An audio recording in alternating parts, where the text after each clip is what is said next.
15장 11절까지 함께 교독합니다. 구약 성경 285쪽에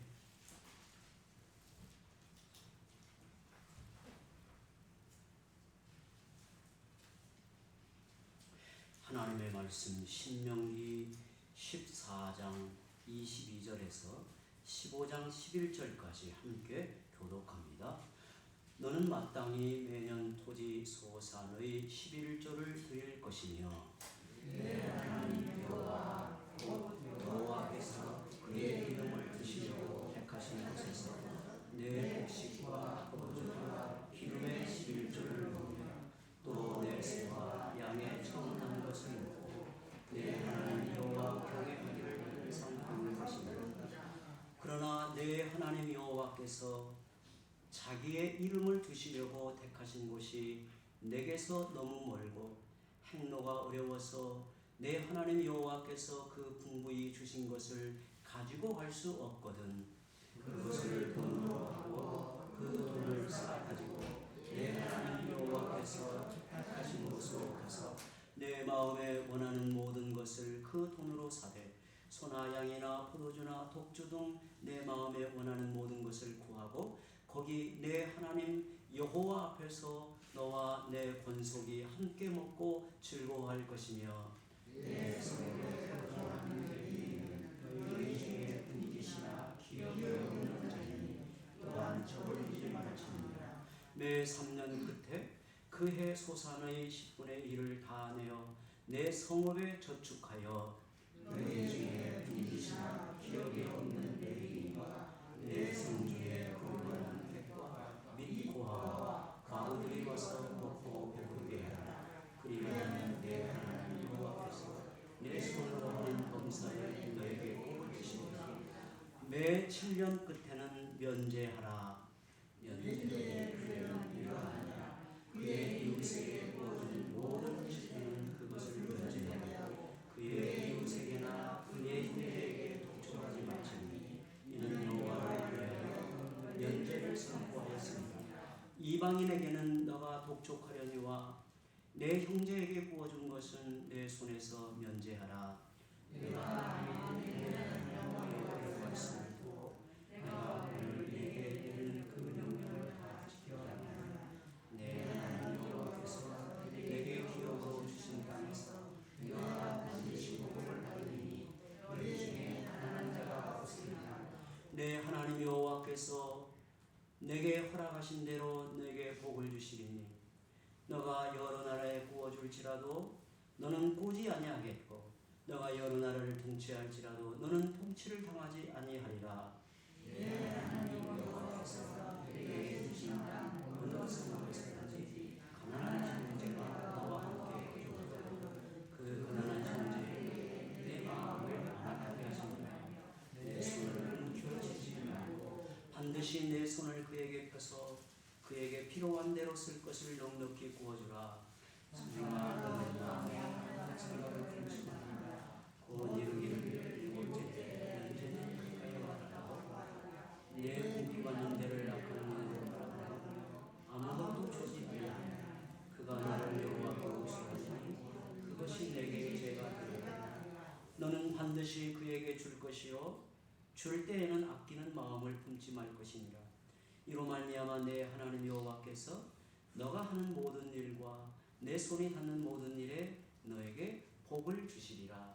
땅에는 언제든지 가난한 자가 그치지 아니하겠으므로 내가 내게 명령하여 이르노니 너는 반드시 내 땅 안에 내 형제 중 곤란한 자와 궁핍한 자에게 내 손을 펼치리라. 아멘. 신명기 14장과 15장은 하나님의 거룩한 백성이라는 주제로 말씀의 가르침을 이어가고 있습니다. 가나안에 들어가 살아갈 이스라엘은 주님의 언약 백성이므로 이방인의 관습에 동화되지 말고 그들에게 주신 언약의 말씀과 법도를 따라 살아가야 할 것을 장례를 치르는 관행과 정한 음식의 규례와 그들이 드릴 11조를 통해서 말씀하여 가르치고 있습니다. 지난주에는 장례의 관행과 정한 음식의 규례에 대하여 그들이 언약 백성으로 어떻게 살아가야 하는가를 살펴보았고요. 오늘은 그들이 드려야 할 11조에 대하여 살펴보겠습니다. 먼저 신명기 14장 22절에서 29절에 11조의 규례가 나옵니다.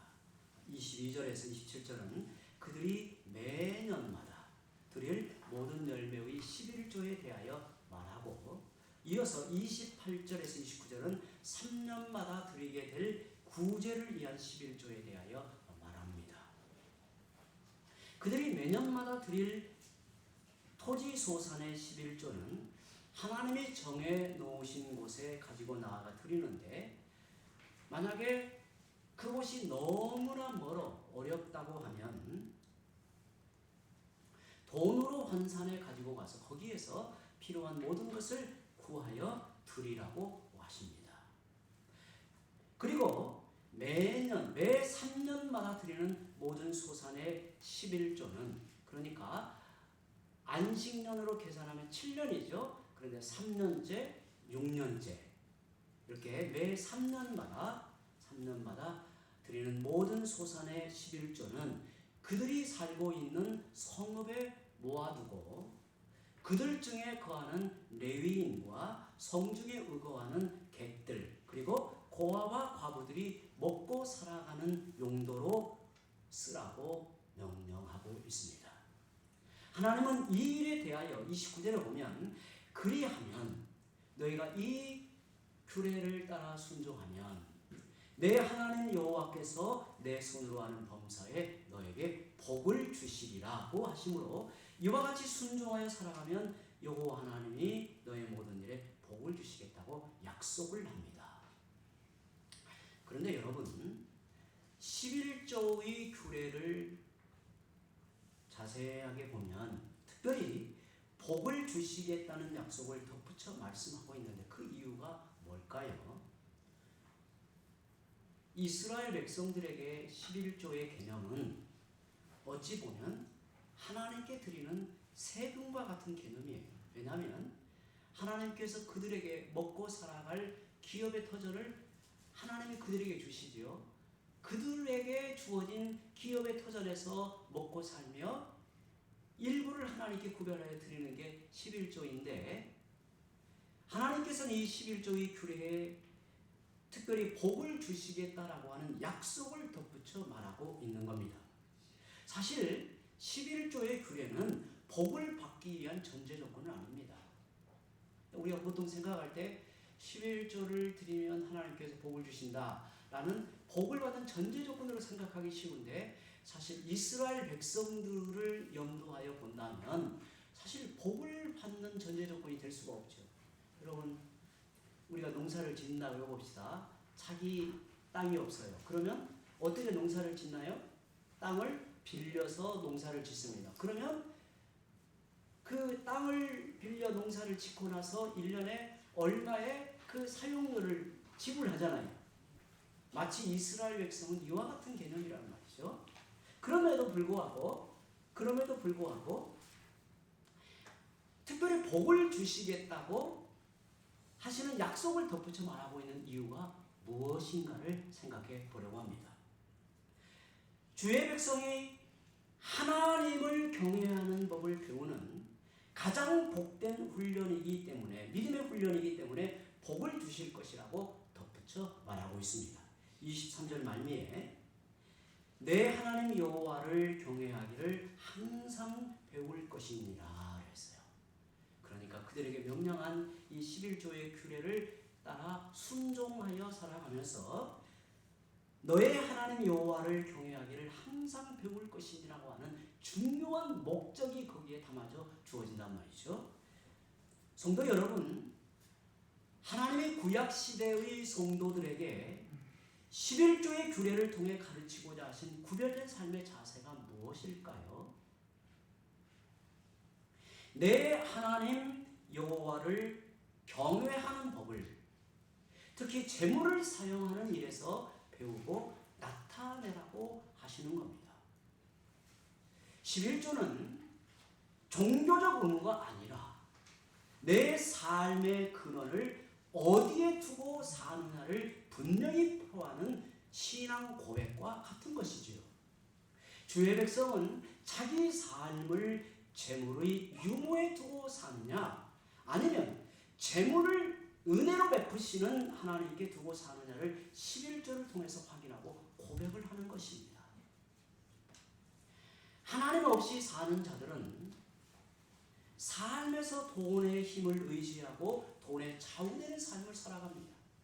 모든 일에서 돈의 욕심을 내고 돈을 움켜쥐고 사는 이유는 돈의 힘을 믿기 때문에 그렇습니다. 돈이 자신의 행복과 인생을 지켜줄 것이라고 믿고 돈이 없으면 이 모든 것이 무너진다고 생각을 합니다. 세상 사람들이 돈에 대해 이런 생각을 가지고 사는 것은 조금 더 이상한 게 아니에요. 그들은 하나님 대신에 돈을 믿고 의지하며 살기 때문에 그렇습니다. 그들의 삶이 하나님의 도우심과 은혜 베푸심과는 무관하기 때문에 그들이 돈에 대한 반응을 그렇게 보이는 거죠. 사실 우리도 돈의 위력을 잘 알고 있습니다.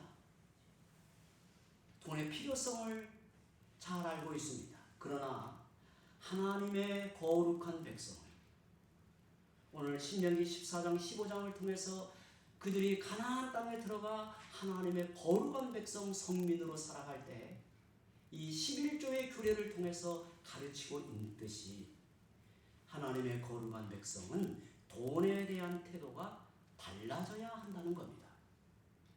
우리에게는 하나님이 계시기 때문입니다. 은혜를 베푸시는 하나님, 우리의 생존을 붙들고 계시는 하나님이 우리와 함께 계시기 때문에 돈에 대한 자세가 그들과는 상이하게 달라질 수밖에 없는 겁니다. 우리에게도 돈이 필요하고 일상의 모든 삶에 돈이 얼마나 크게 작용하는지를 알고 있습니다. 그러나 돈을 높이 받들고 하나님처럼 여기지는 않습니다. 오히려 돈을 상대적 가치로 알고 언제든지 하나님의 뜻대로 사용되기를 바라며 11조를 통해서 여호와 하나님을 경외하는 법을 배우게 됩니다. 이는 바로 11조의 규례를 주신 하나님의 의도라고 하는 거예요. 11조는 자신의 모든 소득이 하나님의 은혜로 말미암은 것임을 아는 믿음의 고백입니다. 하나님께서 우리를 거룩한 백성으로 부르시고 그리고 우리를 인도하여 우리의 기업의 삶의 터전을 우리 옆에 나타내시고 하나님께서 은혜로 그들의 삶을 주장하여 열매 맺게 하시고 그 열매를 누리며 살고 있다는 믿음의 고백을 11조를 통해서 하나님께 고백하여 나아가는 거예요. 너희가 하나님의 거룩한 백성이라면 여호와께서 너희에게 주신 모든 소산에 대해 감사로서 11조를 드리되 결코 억지로 인색하게 드리지 말고 즐거운 마음으로 너희와 함께 거하는 가족과 형제들과 이웃들과 더불어 기뻐하며 주님을 향한 믿음의 고백으로 드리라고 오늘 말씀에 교훈하고 있습니다. 성도 여러분, 여러분은 하나님께 11조와 여러 헌금을 드리면서 자신의 삶이 이 땅의 채물에 의하지 않고 하나님께 달려있음을 진정으로 고백하십니까? 헌상을 통해서 여러분의 삶을 주님께 기꺼이 드리며 하나님께 가까이 나아가기를 힘쓰고 있습니까? 우리도 연약하기 때문에 돈에 이끌려 살지 않고 하나님을 붙드는 믿음의 훈련을 부단히 해야 합니다. 하나님이 은혜로 베푸시는 10분의 1이 작은 것처럼 보여도 욕심이 생기면 너무나 크게 보인다는 게 인간의 이 본성이에요. 인간 안에 있는 탐욕이에요. 사람의 욕심은 자꾸 인색한 마음이 들게 합니다. 그래서 제대로 하지 않으려고 수많은 이유와 핑계를 냅니다. 그러나 하나님께 구별된 거룩한 백성은 하지 않으려는 핑계를 찾지 말고 온전히 드리고자 하는 이유와 목적을 찾아야 돼요. 그것이 헌금을 통해서 얻는 큰 경건의 훈련입니다. 저희도 자녀들을 훈련시키면서 믿음의 훈련을 시키면서 여러 방법을 또 고민을 기도하면서 생각을 합니다. 제일 좋은 훈련 방법은 눈을 조금만 크게 뜨시고요. 저를 보시기 바랍니다. 제일 좋은 훈련은 헌금입니다. 자녀를 훈련시킬 때 제일 효과적이고 실제적인 훈련은 헌금입니다. 아이들한테 그렇게 가르칩니다. 아이가 어릴 때는 11조의 헌금의 이런 가르침을 문자적으로 가르칩니다. 절대로 이렇게 해야 된다. 가장 먼저 구별해 하나님께 드려야 된다. 너가 서 있는 어떤 자리에서든 그것을 하지 않으면 그건 도둑놈이다. 하나님 앞에서 은혜 받을 자격이 없다. 이렇게 아주 강하게 아이들에게 가르쳐 각인을 시키려고 했습니다. 그런데 사실 여기에서 훈련이 되면 굉장한 유익이 있습니다. 굉장한 영적 유익이 있습니다. 제 경험상으로. 그런데 하나님께서 이스라엘 백성을 그렇게 훈련의 차원으로 그들이 경건한 백성으로 세워가시기 위한 중요한 방편이 11조에 있었단 말이죠. 어떤 분들은 11조는 구약시대의 법이니 오늘날에는 해당하지 않는다고 말합니다.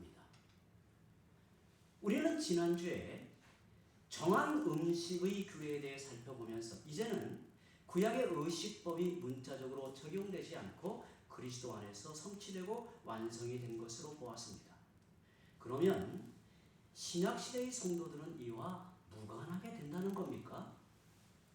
구약의 음식 규례에 담겨있는 모든 음식을 대하고 먹을 때의 마음 자세와 원리마저 폐지된다는 말입니까? 그렇지 않습니다. 이 규례에 담긴 원리와 정신은 오늘 우리에게 여전히 적용된다는 사실을 우리는 깊이 생각했습니다.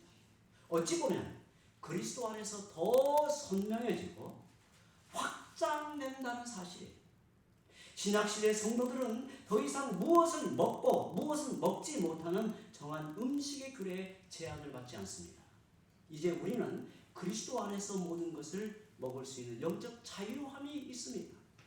그러나 이 자유가 결코 음식에 대한 탐심으로 나아가서는 안 되고 주님의 교회와 지체들을 위해 법을 세우고 절제하는 온전한 성숙으로 이어져 간다는 사실을 우리는 매우 깊이 그 교훈을 생각했습니다. 모든 것이 가하지만 모든 게 유익하지 않다는 성숙한 책임이 영적 자유와 함께 우리에게 주어졌습니다. 그 자유는 먹든지 마시든지 무엇을 하든지 자기 유익과 만족이 아니라 하나님의 영광을 위해 살려는 성도의 본분이 요구됩니다. 이러한 성도의 본분은 재물에 대한 자세를 가르치고 있는 11조 규례에도 동일하게 적용됩니다. 하나님은 모든 소득의 11조와 3년마다 드리는 구제의 11조를 통해 하나님께 구별된 거룩한 백성이 여호와 하나님을 경외하는 법을 배우게 하셨습니다. 신약시대의 성도들은 어떠합니까? 구약의 율법이기에 우리에게는 해당되지 않는 겁니까? 물론 우리는 문자적인 11조에서는 자유롭습니다. 제가 환상을 위하여 기도할 때든 가르칠 때 사실 제가 자주 안 쓰려는 표현이 뭐냐면 11조라는 말을 제가 자주 안 쓰려고 합니다. 아마 우리 성도들이 느끼셨는지는 모르겠습니다.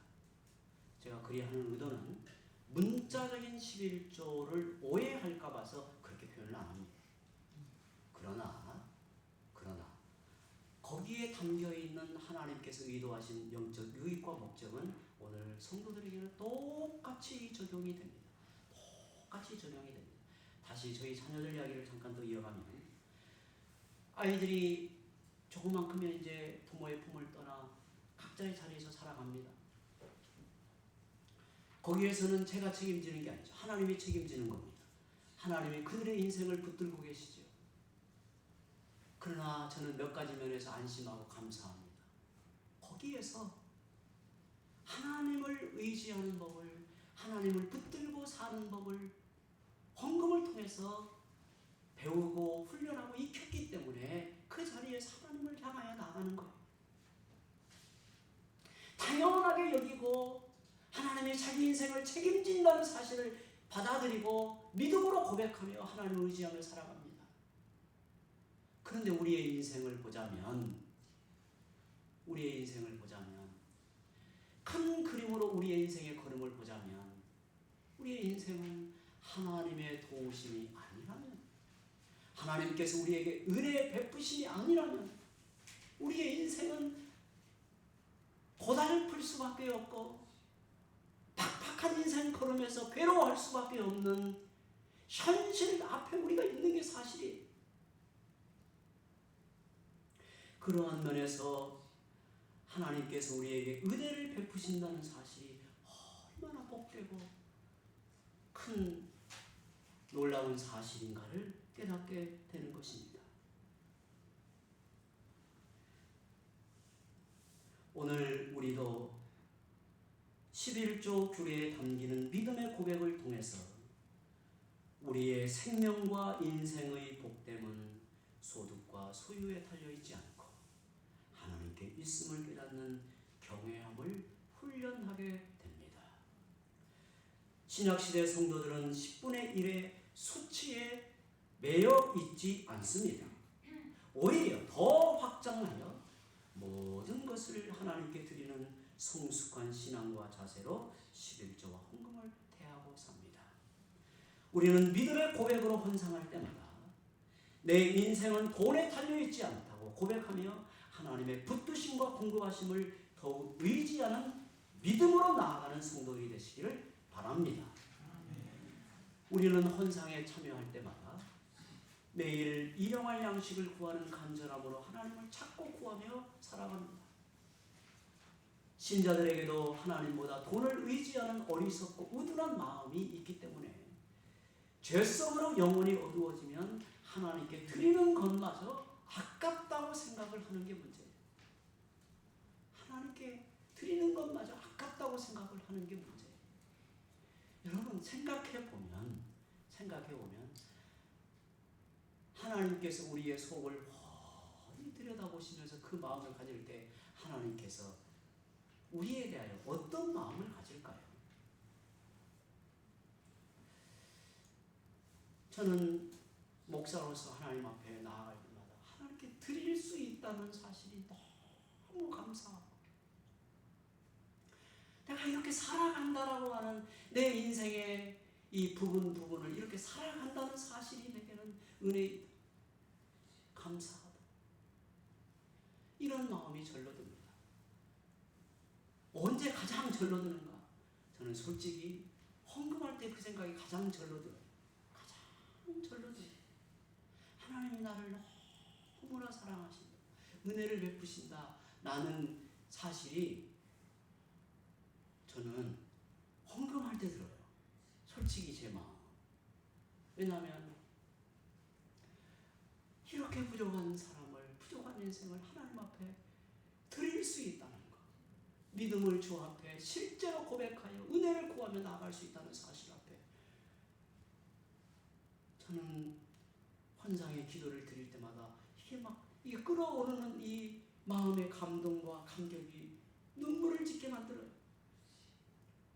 우리 성도들과 함께 이렇게 하나님 앞에 나아간다는 사실 앞에 그렇게 감사한 마음이 들어요. 오늘 우리도 구약시대의 성도들처럼 기쁨과 감사함으로 드리는 헌상을 통해서 그런 미련한 마음을 물리치고 하나님을 간절히 찾고 구하는 경외함을 배워야 하는 것입니다. 11조의 규례에 이어서 신명기 15장에 나오는 빚을 면제하는 규례는 우리의 모든 소유가 빚진 자와 가난한 자와 어려움을 겪고 있는 이웃에게 흘러가는 은혜의 통로가 되어야 함을 이어서 가르치고 있는 겁니다. 매 3년 끝에 드리라고 했던 구제의 11조에 이어서 안식년의 면제의 법을 말씀하는 이유가 여기에 있습니다. 하나님은 이스라엘 백성에게 너희는 7년마다 조건 없이 빚진 자를 탕감해주고 노예를 풀어주어라고 말씀하십니다. 이 세상 어디에도 유례가 없는 이런 특별한 규례가 주어지는 이유는 그들이 바로 여호와의 은혜에 속한 자, 여호와의 은혜를 빚지고 산 자들이기 때문에 그렇습니다. 오직 하나님의 은혜로 살고 있는 자들이 여호와의 거룩한 백성이므로 그들에게 빚진 자를 탕감해주는 은혜의 통로가 되는 것은 당연합니다. 이런 규례를 읽어보면 오늘 우리에게 너무도 파격적입니다. 이런 말씀이 여러분 읽어보면 여러분 이게 마음에 이해가 되나요? 저는 성경을 읽다가 이런 부분이 이게 가능한 법이야. 저를 한번 보시기 바랍니다. 지금 이 말이 무슨 말이냐면 우리가 살다 보면 빚도 지잖아요. 어려운 형편에 처하잖아요. 그러면 빚을 빌려줘요. 그런데 안식년 7년째가 되면 다 빚을 탕감해 주라는 거예요. 탕감해 주라는 거예요. 또 어떤 경우에는 너무나 가난하여져 어려운 처지에서 다른 집에 종살이로 가는 경우가 있단 말이죠. 그러면 7년째는 다 해방시켜줘. 여러분 이런 게 이게 역사 속에서 가능한 일이에요. 이것이 현실적으로 가능할지 의심이 들 만큼 놀랍습니다. 그런데 하나님은 이 명령을 따르고 규례를 지키면 반드시 복을 베푸시겠다고 거듭 약속을 합니다. 4절에서 6절을 제가 다시 한번 봅니다. 신명기 15장 4절에서 6절을 제가 다시 한번 봅니다.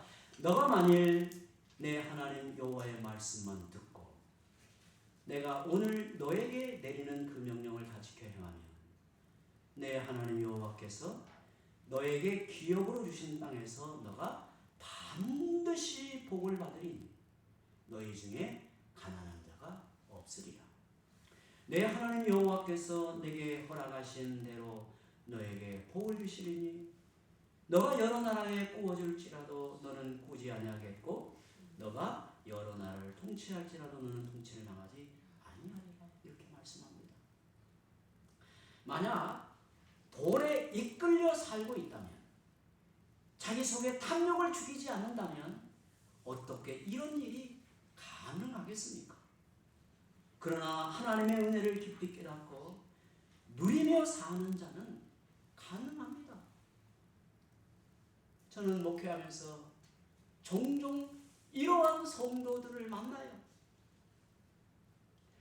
더 많이 돈을 벌 수 있음에도 더 많은 것을 누리고 살 수 있음에도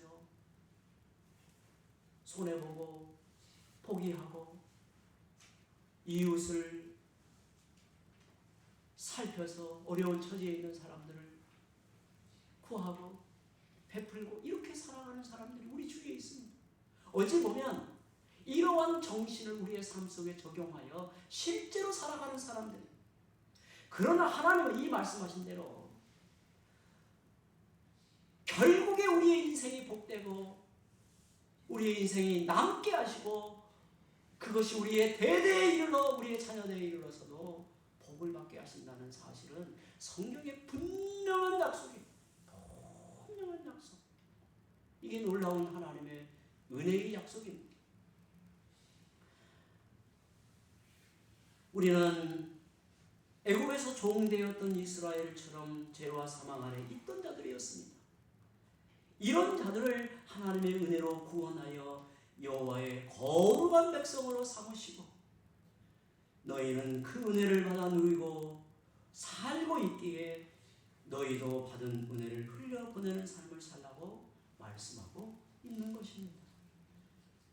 우리가 하나님의 은혜로 살고 있는 거룩한 성도로서 잠시 우리에게 맡겨진 돈을 어떻게 대하고 사용해야 하는가를 이 말씀을 통해 돌아보시기를 바랍니다. 우리 함께 이 시간에 합심해서 기도.